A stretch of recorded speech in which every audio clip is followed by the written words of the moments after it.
Bonjour, nous sommes le jeudi 16 avril 2015 et d'habitude je fais cette vidéo, vous le savez, un vendredi, parfois au prix d'efforts désespérés pour y arriver. Et demain c'est absolument impossible, donc je la fais jeudi. Pourquoi? Parce que demain je serai essentiellement dans le train avec un petit séjour à Paris, entre la Bretagne et Bruxelles. Pourquoi Bruxelles? Ben parce que lundi je donne un cours à la VUB, Vrije Universiteit Brussel. C'est à 16 heures, c'est ouvert au public et ce sera consacré à la crise des subprimes. Et samedi, nous avons une réunion au Vicomte à Ixelles à 17h30, 17h30 à 22h, nous nous réunissons. Et bon, on est dans la troisième, ou peut-être même dans la quatrième année, mais ça marche bien. Et venez si vous êtes par là. Mon séjour à Paris, mon petit séjour à Paris entre la Bretagne et Bruxelles, ce sera pour discuter d'un projet de nouveau livre. Et ce projet de nouveau livre, j'en parle plus ou moins dans des billets déjà, j'évoque ça aussi parfois déjà dans des vidéos. Mais le fait est que j'ai changé depuis que j'ai mis les idées sur le papier, que j'en ai fait une sorte de sommaire qui allait me guider, d'une table des matières, eh bien ma conception de ce qu'il faudrait faire a évolué. C'est de ça que je voudrais vous parler. Euh, le blog existe depuis un peu plus de 7 ans. Qu'est-ce que j'ai essayé de faire? Eh bien, j'ai essayé de convaincre le public avec l'aide des billets invités, de convaincre le public que ben, les politiques que nous avons en économie d'un point de vue politique proprement dit, que ça ne marche pas. Et j'essaye de convaincre de changer de cap, de faire autre chose. Et ma méthode, en fait, on peut bien la résumer par une phrase que j'ai trouvée chez John Maynard Keynes quand il s'adresse à un de ses correspondants et qui dit je désespère personnellement d'obtenir des résultats par tout autre moyen qu'en disant la vérité violemment et brutalement. Cela finira par marcher, même si c'est avec lenteur. J'ai bon souvenir, c'est à Kingsley Martin qu'il a écrit ça, quelqu'un qui dirigeait pour lui parce qu'il en était en réalité propriétaire, qui dirigeait le New Statesman, une publication qui existe toujours et qui représente les idées de la gauche en Grande-Bretagne. Et donc, voilà, sa conviction, il faut marteler, il faut répéter inlassablement ce qui est la vérité, du moins comme on la découvre soi-même, et en espérant que ça marche. Alors, est-ce que ça a marché dans le cas de Keynes lui-même? Très partiellement, très partiellement. Je dirais peut-être pour les choses un peu inoffensives, mais pas véritablement sur le fond. Et bon, ça je dirais, c'est le sujet essentiellement du bouquin sur Keynes qui va paraître en septembre chez Odile Jacob et qui est bien avancé, puisqu'on travaillait hier sur la quatrième de couverture, ce qui est toujours un très bon signe. Euh, Ça n'a pas vraiment marché pour Keynes, ça n'a pas vraiment marché pour moi, je dirais, au cours des 8 dernières années. Oui, on m'écoute, oui, on m'invite parfois à la radio, à la télévision, oui, il y a un nombre invraisemblable maintenant de vidéos où on peut m'écouter dire ce que je pense, mais est-ce que les politiques prises par les gouvernements ont été influencées? Eh bien non. Et cela en soi, ça aurait pu me convaincre que je suis dans la mauvaise direction. C'est pas comme ça qu'il faut faire. Mais en fait, le changement de cap, il n'est pas venu je dirais, de la persuasion l'auto-persuasion qui aurait pu me venir des faits. Il m'est venu en fait d'un article que j'ai lu il y a quelque temps et que j'ai déjà montré au petit groupe des amis du blog de Paul Jorion. Et ça a déjà suscité de bonnes discussions et j'espère qu'à la suite de ma petite vidéo, il y a une partie de ces discussions internes, je dirais, qui vont apparaître en surface et qui seront publiées ici. Cet article, c'est un article qui s'appelle Testing Theories of American Politics. Voilà. Et c'est pas fait par des petites pointures, c'est fait par monsieur Gillens et par monsieur Page. Et monsieur Gillens, qui a un CV à rallonge, est professeur à Princeton University, bon, ce qui est déjà pas mal. Et professeur Page, lui, il est professeur à Northwestern. Vous ne connaissez peut-être pas Northwestern, mais c'est une des grandes universités de Chicago. C'est une grande université à l'échelle américaine, très bonne réputation. Et donc dans ce papier, qu'est-ce qu'ils essaient de faire dans cet article qui est apparu en septembre 2014? Eh bien, ils essayent d'évaluer dans quel type de démocratie nous évoluons. Et ils ont différentes catégories qu'ils testent à partir de... ils regardent un très grand nombre d'opinions qui sont exprimées. C'est de l'ordre de 1000 ou de près de 2000. Et ils regardent quel résultat ça a, est-ce qu'il y a des applications de ces politiques, oui ou non, etc. Et ils arrivent à la conclusion, et cette conclusion est très intéressante, la conclusion c'est la suivante. Les préférences de l'Américain moyen semblent avoir un impact sur les politiques qui sont suivies, minuscule, proche de zéro et non significatif sur un plan statistique. Bon. C'est-à-dire que l'opinion de la majorité est ignorée dans les décisions qui sont prises. Ce n'est pas ça qui compte. Et ça ne se retrouve pas dans les politiques qui sont prises. Si, disent-ils, ça se retrouve parfois dans la mesure où l'opinion du public en général, l'opinion majoritaire, coïnciderait avec celle d'une toute petite minorité. Il y a encore quelques passages que je voudrais vous lire. Ah oui, il se demande s'il y a les groupes d'intérêt d'origine citoyenne, par exemple comme les syndicats, les organisations de consommateurs, si leurs opinions sont appliquées.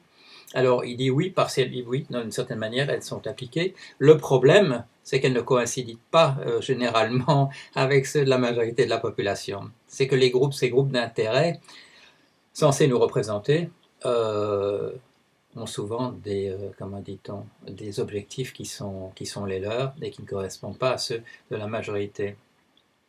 Alors oui, comme je vous ai dit tout à l'heure, ça ne veut pas dire que l'opinion des citoyens ordinaires ne se retrouve jamais représentée, mais en réalité uniquement si elle coïncide avec celle d'une petite minorité. Est-ce que ça veut dire que l'opinion de la majorité sur ce qu'il faudrait faire est discutée et puis est rejetée par une majorité de parlementaires? Non. Ce qui se passe, c'est que les demandes, les souhaits de la majorité de la population ne retrouvent même jamais exprimés au niveau du Congrès et du Sénat américain, c'est-à-dire en fait au niveau du Parlement et du Sénat ici. Et alors, une petite phrase qui est là. La majorité ne dirige pas les affaires. Et le ne est en italique. Voilà, c'est un peu le résumé de cet article. Alors, cet article n'est pas écrit, vous avez compris, n'est pas écrit par des révolutionnaires professionnels. Ce sont des gens qui essaient de faire un boulot. Ça ne veut pas dire qu'ils n'ont pas des opinions, ils ont sûrement des opinions. Mais ils essaient de faire un boulot scientifique et ça a l'air d'être fait selon les règles de la statistique. Et qu'est-ce que ça veut dire? Ça veut dire que même si comme j'essaie de m'en convaincre et comme heureusement il y a quand même quelques signes qui vont dans cette direction-là, même si les opinions qui sont exprimées ici sur le blog représentent celles d'une majorité de la population, comme notre système n'est probablement pas très différent de celui qui existe aux États-Unis, il suffit de voir le remplacement de gouvernements les uns après les autres pour faire la même élus sur des plateformes différentes, sur des programmes différents, et s'apercevoir qu'ils font exactement la même politique. En fait, c'est sans doute exactement cela qui se passe. Les auteurs ne parviennent pas à définir exactement qui est ce petit groupe qui dirige les affaires, mais enfin bon, c'est un tout petit groupe. Petit groupe. Je voulais regarder encore autre chose. Il suggère que ce tout petit groupe est dominé par les Powerful Business Organizations et un petit nombre d'Américains extrêmement riches. Voilà. Bon, c'est pas précis d'un point de vue statistique, mais enfin, ça nous dit clairement de quoi il s'agit. Et donc, qu'est-ce que ça veut dire? Vous le voyez, c'est écrit un peu partout. Nous pouvons dire ce que nous voulons, nous pouvons crier dans toutes les directions, et ça n'a pas d'importance parce que nos systèmes ne sont plus faits pour représenter les opinions majoritaires. Ce qui se passe, ce qui est décidé, représente les intérêts d'un tout petit groupe, milieu d'affaires, plus quelques personnes très fortunées. Voilà. Alors, est-ce que ça dément l'opinion de Keynes, obtenir des résultats en disant la vérité violemment et brutalement, ça finira par marcher, même si c'est avec lenteur? Oui, probablement, oui, probablement. Et c'est pour ça que ça remet en question la manière dont je vais envisager les choses dans mon prochain bouquin. Qu'est-ce que je vais faire? Je voulais, et vous m'avez vu faire ça 100 fois, 1000 fois, dire ça y est les amis, on sait ce qu'il faut faire, retroussons nos manches, eh bien allons-y gaiement, chantons une petite chanson scout et on va arriver à quelque chose. Et ça ne marchera pas. ça ne marchera pas. Qu'est-ce qu'il faut faire d'autre? J'ai une idée, j'ai une idée. Il faut faire honte, voilà, il faut faire honte. Alors, il faut faire honte à ces gens, voilà, les grands dirigeants du business, etc. Est-ce que ça va marcher? Je ne sais pas. Mais ce que je vais faire, je vais leur dire la chose suivante. Au lieu de dire retrousser nos manches, je vais dire la chose suivante. Je vais dire, voilà où on en est. Voilà où on en est. Si on continue tout droit, c'est le précipice, c'est la fin de l'espèce humaine. Il y aura peut-être, oui, peut-être que dans 100 ans, il y aura encore des petites poches ici ou là, bon, ça arrive, mais ce sera plus du tout avec des villes de 10 millions d'habitants comme on fait maintenant. C'est quelqu'un qui faisait la réflexion hier en disant, dans une ville comme les nôtres, après 3 jours sans électricité, il n'y a plus d'eau dans les robinets. Bon, il faut savoir ça. Il y a une capacité de désorganisation des systèmes dans lesquels nous sommes qui est tout à fait considérable. Alors, qu'est-ce que je vais faire? Je vais dire, voilà, il y avait un truc qui s'appelait l'espèce humaine, ça a fonctionné comme ça. Nous ne sommes apparemment pas du tout outillés pour faire face à un danger comme celui d'extinction. Notre capacité à faire face à un danger comme celui-là, malgré notre capacité de réflexion, est probablement égale à celui des dinosaures. Nous ne savons pas ce qu'il va faire et nous allons droit vers... Si, nous savons exactement ce qu'il faut faire. C'est ça, c'est la distinction que je fais parfois entre le prince et le philosophe. Je crois que le philosophe sait ce qu'il faut faire, alors que le prince, lui, le sait aussi, mais il fait le contraire parce que ça ne l'arrange pas. Mais si on laisse les princes faire les choses, eh bien, c'est le précipice, ça se terminera. Alors, je n'aurais pas vraiment de conclusion dans mon livre, je dirais voilà, c'est ça. Hein, on est comme ça, on fonctionne de cette manière-là, on n'est vraiment pas outillé jusqu'ici. On n'a pas la preuve qu'on est outillé pour faire face à une extinction comme celle qui nous menace à l'échelle de 2 ou 3 générations. C'est des calculs des physiciens, des chimistes, des paléontologues, etc. Nous ne sommes pas outillés à le faire, nous ne le ferons probablement pas, mais je mets les choses noir sur blanc sur le tapis. C'est notre choix maintenant. On le fait ou on ne le fait pas. Bon.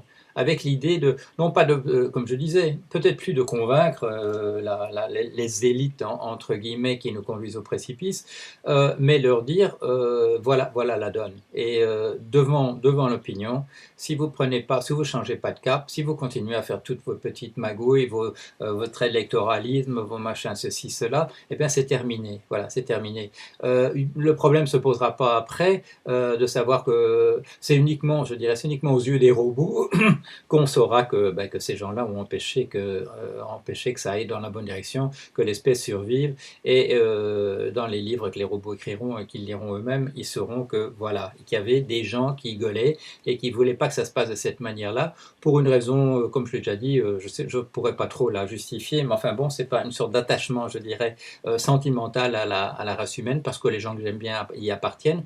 On va essayer de faire des choses comme ça, et non pas comme je disais avant, esprit boy scout. Ça c'est terminé parce que l'article de monsieur Gillens et Page nous montre qu'on n'est pas dans un système où ça peut changer par des décisions qui sont prises par les parlements et autre chose. Les intérêts qui sont représentés là, ce ne sont pas de la majorité. La majorité ne dirige pas les affaires, et en général, quand une opinion est celle de la majorité, c'est le contraire de ce qui va être fait. Ce qui sera fait sera le contraire de l'opinion majoritaire. Alors voilà, j'espère qu'il y aura un débat, je vais mettre évidemment le lien vers cet article. J'encourage les gens qui ont déjà discuté de cet article à l'intérieur des amis du blog de Paul Jorion de me tirer des papiers de leur discussion pour qu'on les publie. Et vous aussi intervenez, vous pourrez intervenir au niveau des commentaires, ou vous pouvez aussi intervenir comme vous le faites tous les jours en fait, en me disant voilà, j'ai écrit ceci et j'aimerais bien que ce soit publié comme bien évité, est-ce que vous pourriez le regarder et prendre la décision de le publier ou non, et en m'expliquant si vous ne la prenez pas, m'expliquant pourquoi non. Voilà, alors on va faire comme ça. C'est un autre type d'approche, on va voir. Il faudra peut-être encore changer de cap, ou bien comment dire, mettre la clé sous le paillasson et aller cultiver des betteraves quelque part dans la montagne, dans la plaine ou ailleurs, en attendant que ça se passe. Voilà, allez, à bientôt, à la semaine prochaine.